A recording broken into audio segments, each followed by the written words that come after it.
Man, I I am feeling sad today, girlies. It's been a while since I've like done this. Oh, what is in the back? I don't like that. It's been a while since I've done one of these. Just because I've been like, I want to say busy. You know what? It doesn't even matter. I'm just gonna leave it. It's kind of cute, right? Like a little sun in the back. It don't matter. Anyways, yeah, I haven't like done this in a while. I guess because I don't feel like I've needed to. Like me posting these videos on YouTube is like half half me trying to be like educational and like helping people out. Just like whatever life lessons I'm learning, like sharing that. That's like I guess the other half. Just sharing my journey, my story, the life lessons that I'm learning and sharing that with the world, literally. So I hope that y'all are getting that from my videos, and also just like updates, whatever life updates that I'm providing, like, cause life be lifing. I love 27 is like been my best year yet. I've experienced a heartbreak, a breakup heartbreak. I got my master's in social work. I moved back home with my mom. I've been traveling. Like I haven't been not been working for the past month. Month and like all of May. Now we're in the second week of June, so a month and a half. Just like living my best life, but like also half the time being so sad. And then the other half of the time being so joyful. Like I'm so happy and sad. Those are the only. No, let me stop. I be angry. A bitch be upset. Okay. Bitches be having me upset for sure. I be experiencing the whole wheel, the whole emotions wheel. Life, especially my life, feels very much like a roller coaster. I've become more spiritual. I've been spiritual, I feel like, since honestly probably 25, but like I think there were things like kind of in the way of my growth spiritually. But like a lot of like this last half of my 27th year is like so much more spiritual. Excuse me. So I've just been like, yeah, again, living my best life. A sad girly, a mad girly sometimes, a happy girly sometimes, a sexy girly sometimes. Oh, I'm playing all the cards, baby girl. Like I'm playing what was dealt to me. Meeting people literally since going through the breakup. Like I haven't like turned myself off to love altogether, because I think that it's important to still keep my heart open. It's definitely contributes to like why I am sad sometimes, because like it very much feels like a void that I feel with other people, that like they just like can't fill whatever it is that I'm missing, which is my ex, my lover. Honestly, like oh man, like I like always want to talk about him, and I just like never can. Like I don't know why or how, but like just like talking about him, like thinking about him, it always like brings me back to myself in a way, and I always just get like sidetracked. I don't know, but like I just like love this man. He's kind of a boy. I love this boy so freaking much, and like it's just so bittersweet. It's so beautiful, yet also so saddening. I've also experienced like I recently was talking to somebody, to a group actually of friends, about we did this cutest thing. So okay, back up, rewind, back it up. So I don't want to say I met this person, because I feel like this person found me. But this my friend now, his name is Garrett. He's like a ministry kind of worker. I don't really know fully what he does or what his like faith is, but he's a faith-based person. And whatever, like it's been like maybe a month of like hanging out with him. We went on a run together once, and he essentially had a Bible study. That's like, to me, what I would call it. It's not what he called it, but essentially like he invited me over for dinner, and then after dinner we like read a passage from the Bible, and just kind of like discussed it, which I thought was really interesting. Like, and the passage literally was about unconditional love. Like that was the sign of all signs to me, because the first video I ever posted, was about unconditional love. Like, so the fact that they chose that, I was like, I literally forgot to ask why they chose that passage or that lesson or story, whatever. I think he was calling it pathology. I don't remember, but like, what was I telling? Oh, like before we did the like reading and stuff at the table to kind of get to know each other more, because like I didn't know any of the other guys there. It was 5 of us, including myself. We did the 5 H's, which were, oh my god, it was your history, your heritage, your hardships, your highlights, your heroes, and then like your hopes, if you wanted to like add that in at the end. It was so beautiful, like such a like, why is she beeping at me? Like, such a like good way to like get to know somebody, and like essentially like each one you spend like 30 seconds to like a minute like talking about it, so like nobody's like, because like obviously sharing your story, like you can be here forever. But it was so like nice doing that, like hearing that first of all from them, and then doing it myself. That girl, like the person in front of me was wrong, and I feel like she beat at him for me. She's like, girl, like let me get it, because like why didn't you say anything? But like I'm not with the road rage, so like thank you, ma'am, for like for the heat, for the fire. Anyways, when I was like discussing my hardships, I actually shared that I, you know, had experienced loss, but not to death, really. Like in this time of my life, like being 27 now and like kind of coming of age, like it's like it's so different. You're like mid-20s versus your like late 20s. I'm like coming into my later 20s and like really stepping into like adulting and like adulthood. Like it's so much, y'all. Like I want to cry all the time. Anyways, I was just sharing how, like, you know, I've experienced a lot of loss in terms of like heartbreaks, friendship, and like just it's a part of life. Like I was saying that, you know, it's taught me a lot. I still like, it's same thing about like it being bittersweet. Like because then it transitioned into like the heroes. I was like, you know, I lost my best friend, like not to death, just like we kind of fell off, like our friendship. The last thing that she said was that she outgrew our friendship. That was about 2 years ago, and that was like really, it is still really tough, like dealing with that, and like not having her, because like I just said, like I transitioned into her being one of my heroes. Like her and my sister were the 2 heroes that I was speaking of, and I was like, well, my sister, she's kind of like half a hero, because I feel like in my early childhood, like she was very much like my safe space from my mom, because I have a lot of like dealing with generational trauma with my mom and like etc, like, and like her like having a hard time with me being queer, and like that's a whole nother story for a different day. But my point was that like my sister was my safe space until she wasn't. Like I feel like at a certain point my sister got tired of like being a mom and sister to me, and she kind of just gave up both of them and neglected both of them. And then it was like Brittany, kind of like my ex best friend, you know, my best friend, she's gonna come back around. Yes, she'll be back.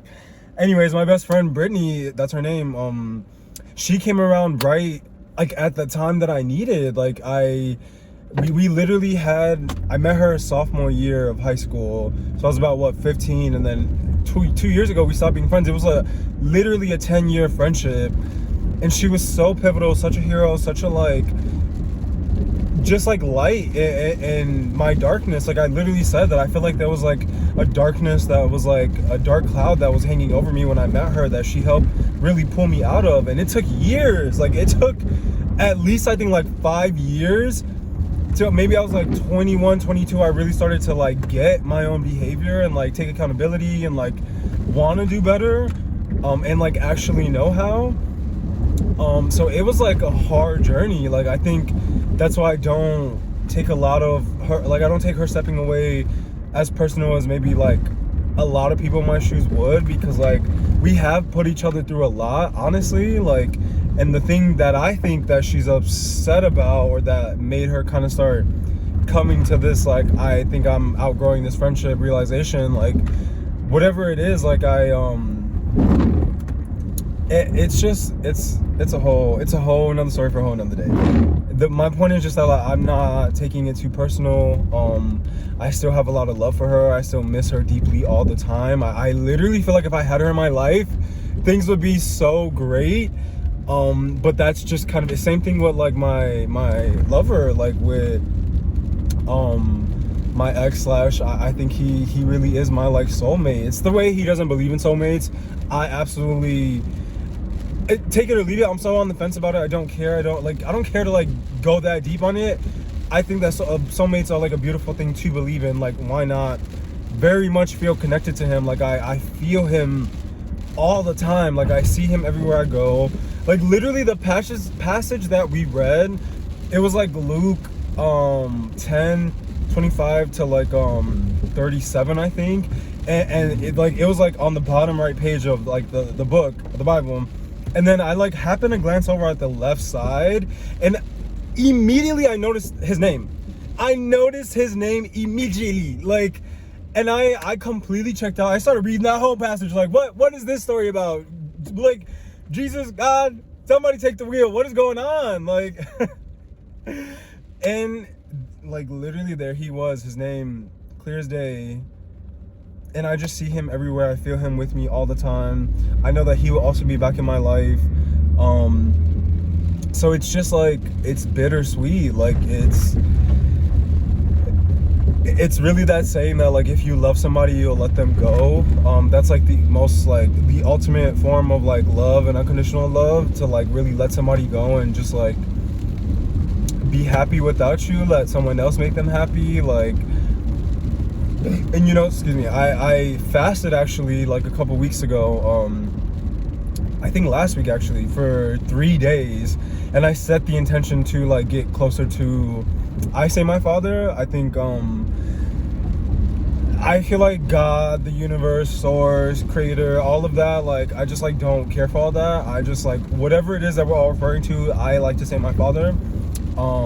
So I set the intention to connect to my father and like and seek guidance that like I'm on the right path. Like and there was just like, so in each of those 3 days, so much happened that was like a blessing, like beautiful lessons that I learned. And on the first day, actually, this is the only thing I'll share because I don't want to share too much. But on the first day, I've been posting on TikTok, so like, baby girl, check me out everywhere. Demetrius Robledo, Demetrio Robledo. Check me out, look me up. I've been posting on TikTok as well, and I noticed that one of my exes like kept stalking my page, and I was just like, sir, like, are you okay? Like, something about it just told me like just check in on him. Like, and that's really what it was. Like hey, like, are you? I was like, how have you been? Like, just wanted to see, you want to like grab coffee, catch up. And mind you, I know he has a boyfriend. I've been knew he had a boyfriend.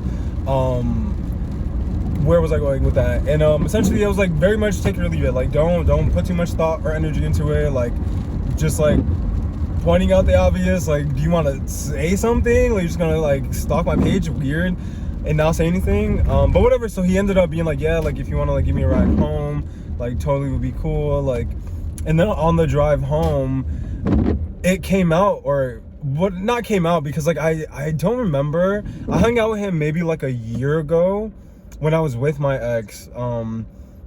And that's when I found out that he had a boyfriend that he was dating for a while. But I don't remember him saying his name. And then this time around when we were together, I don't know how it came out, but his boyfriend's name is the same name as my father. Oh, wait. Baby girl, his boyfriend has the same name as my father, my dead father. Like, it was a sign. I don't care. And on the first day of me fasting, it was a sign. Baby girl, it was a sign. I don't care. It just like made me feel, again, like made me feel and know that I was in the right time, at the right place, at the right time. That there is like that my father, like the, you know, creator, source, God, all that, like that he is literally real. Like, it confirmed, the entire fast confirmed everything that I needed it to confirm for me. And just like the experiences that I've been having since then are like so this like same. Literally, I see I have confirmations every single day that like my father is real, that he's like watching over me, that I'm like protected, that like I'm being guided and like divinely like protected, like, and guided, like, and the friendships that I've made, baby girl, like if you're anybody watching this, I don't care what age, but especially any younger than me, younger than 27, especially like 17 to like 21, 22, if you're anywhere in that age range, like please know that I totally understand feeling lonely, feeling alone, not having friends, not feeling like you belong somewhere, not connecting to people, like, and like wanting a friend group, like seeing everyone else have like the things that you want, and like literally just connection and friendship with other people, love, relationships as well. Like, please listen to me. It will come. It will come in due time. Like, I wouldn't say don't look for it. Like, definitely don't ever look for love and connection and relationships. Just allow it in when you find it. When it finds you, allow it in. And I promise you, I promise you, like, you will have your community. You will have your friends, you will have your lovers, you will have your family, your chosen people, like your whole community, your whole network. It'll come. Like, literally, I thought that I would never have friends. I thought that I would never be close to people. I thought that I would never be in relationships. Maybe I've been in like one too many failed relationships. It done failed one too many times with one too many people for me to be this young. Like, oh, baby girl. But also, like, I don't have a friend group. I just have like individual connections and friendships that I like nurture and like tend to and like care for. And it's just like all of them like at different lanes or different times. I don't know if I'm like saying that correctly, but like they're all like, I've known them for different lengths of time. So like, it's just so beautiful. Like everything that like I've been experiencing up until this point in my life is so beautiful. There's so much to be grateful for. I'm like speeding through all of this because it's the way I started with like me being sad. It's like, girl, are you sad? Because like I haven't been sad at all in this like update. So yeah, just there's so much I want to share. I want to tell the internet my whole business, everything, my whole life. We just will like be here forever, and I cannot.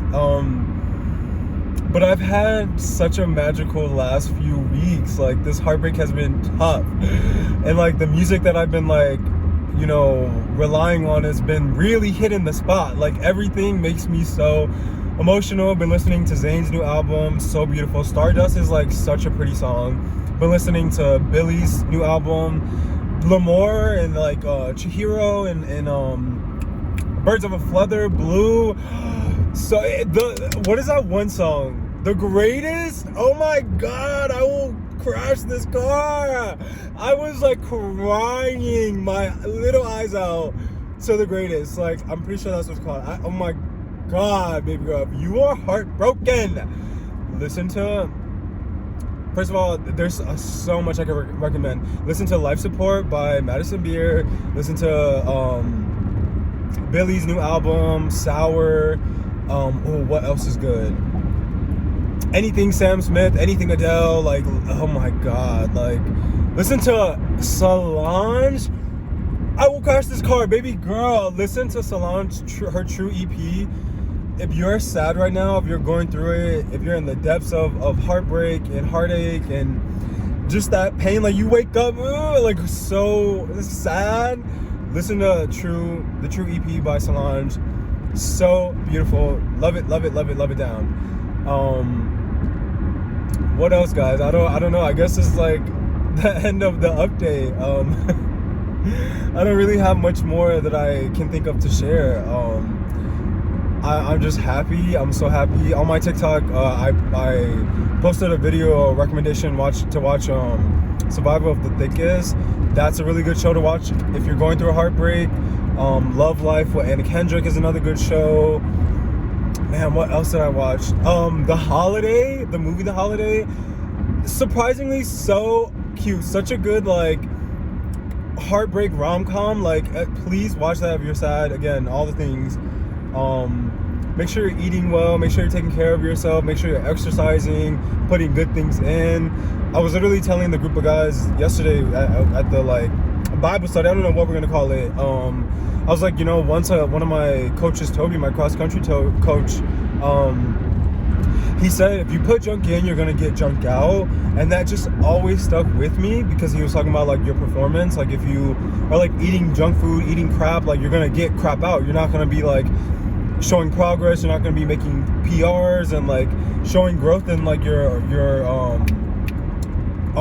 not artistry, your sportsmanship, like your like athleticism. That's what I was looking for. Like you're not gonna like progress, and that just like always stuck with me. And I think that like it really applies to like anything and everything in life. Like if you put junk in, if you put bad thoughts into your mind, or like bad food into your mouth, like you're gonna get crap out. Like it only makes so much sense. Like, and I just think that I just love sharing that with people. Like I need to like get that tattooed somewhere on my body. I don't know, but like it's such a beautiful, simple quote. Or like, you know, would that be like an affirmation? Like, I don't know, but just remember that if you put junk in, you're gonna get junk out. If you put crap in, you're gonna get crap out. If you put joy in, you'll get joy out. Like if you put good things in your body, you'll get good things out. Like literally. And it applies to like the universe as well. If you put good things out into the universe will reward you. Like, baby girl, like become more spiritual. Become more spiritually inclined, please. Unconditional love is still the answer. It's always gonna be the answer, the message, the key. Like, look these things up. If you don't know something, look it up. You got me stressed. Yeah, I got the Mariah Twitch over here. You know, she's always like, oh my God, stop. I need to end this. But yes, that's the message, y'all. Like, just love yourself, love your neighbor, just unconditionally. Like, practice forgiveness, forgive yourself, forgive others, which was essentially the message of the like passage that we read. I'm sorry. To just like, you know, love yourself and love your neighbor. Like, and that's how you will seek the reward of eternal life. Like, I just thought it was such a beautiful message. And I really resonated with that. Like, so, and I'm not a religious person. I don't think, growing up religious myself, I probably would never go back to religion. So like, to connect with them was like really beautiful to me. Definitely gonna end this at 2222 because that's like, look up the angel number, baby girl. I'll see you in the next one. Love you, love you. Oh my God, bye.